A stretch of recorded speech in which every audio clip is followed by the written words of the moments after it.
আসসালামু আলাইকুম, কেমন আছেন সবাই? আমি তো আছি আলহামদুলিল্লাহ ভালো। তো অনেক দিন পরে আসলাম আপনাদের সঙ্গে একটা রেসিপি শেয়ার করতে। বেশ কিছুদিন হয়ে গেল কোনো বড় ভিডিও দিচ্ছিলাম না, একটু অসুস্থও ছিলাম আর কিছুটা ব্যস্ততা, সব কিছু মিলিয়ে। যাই হোক, আজকে যে রেসিপিটি শেয়ার করছি এটা আমাদের নেত্রকোনার একটি ঐতিহ্যবাহী পিঠা।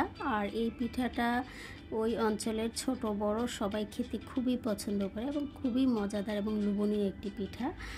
আর অন্যান্য অঞ্চলে আছে কিনা আমি জানি না, বা কী নামে পরিচিত আপুরা কিন্তু কমেন্ট করে জানাতে পারেন। মূলত নেত্রকোনার আঞ্চলিক ভাষা এটাকে করকরে পিঠা বলে, আর সিলেটে সম্ভবত ঝাল পিঠা বলে। আমি একটা আপুর ভিডিওতে দেখেছি। এখন মূল রেসিপিতে চলে যাই। তো আমি এখানে পিঠাটা তৈরি করার জন্য আমি চালের গুঁড়ো নিয়েছি, আর চালের গুঁড়োটাকে একটু ভেজে নিলাম, নিয়ে একটা প্লেটে ঢেলে রাখলাম।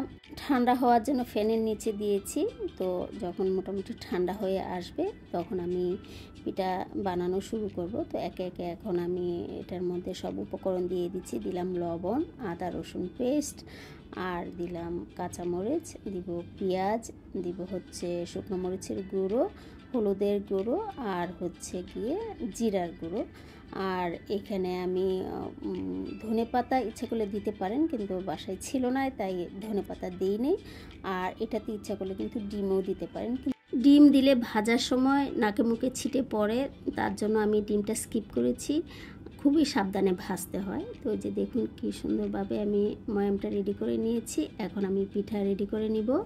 এই যে সবাই মিলে করে নিচ্ছি। এটা আমার আপুর বাসায় করেছিলাম, আমরা 4-5 জন মিলে পিঠাটা রেডি করে নিয়েছি। এটার মধ্যে করেছি একটু ডিজাইন হওয়ার জন্য।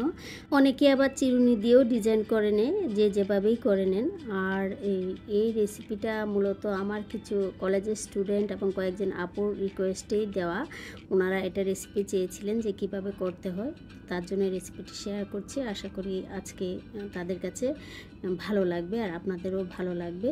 তো আমরা সবাই মিলে পিঠাটা রেডি করে নিয়েছি। এখন এগুলো ভাজার পালা। তো তেলটা যখন পরিমাণ মতো গরম হয়ে আসবে তখন আমি যে একে একে সবগুলা পিঠা ভেজে নেব।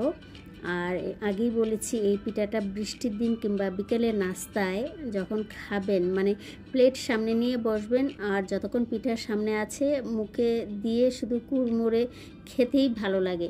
তো আমি তো আমার বর্ণনাটা দিয়েছি, আপনারা অবশ্যই বাসায় ট্রাই করবেন।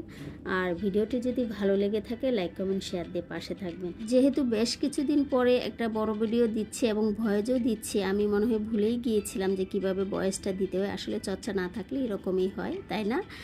আর আজকের ভিডিওতে আশেপাশে একটু নয়েজ আছে, আপনারা একটু ম্যানেজ করে নেবেন, আর তার জন্য সবার কাছে সরিও বলছি। তো আজকের ভিডিওটি বা রেসিপিটি আপনাদের কাছে যদি ভালো লেগে থাকে অবশ্যই বাসায় ট্রাই করবেন। দেখা হবে নতুন কোনো ভিডিওতে নতুন কোনো রেসিপি নিয়ে। সে পর্যন্ত সবাই ভালো থাকুন, সুস্থ থাকুন এবং নিরাপদে থাকুন, সে প্রত্যাশা রেখেই বিদায় নিচ্ছি। আল্লাহ হাফেজ।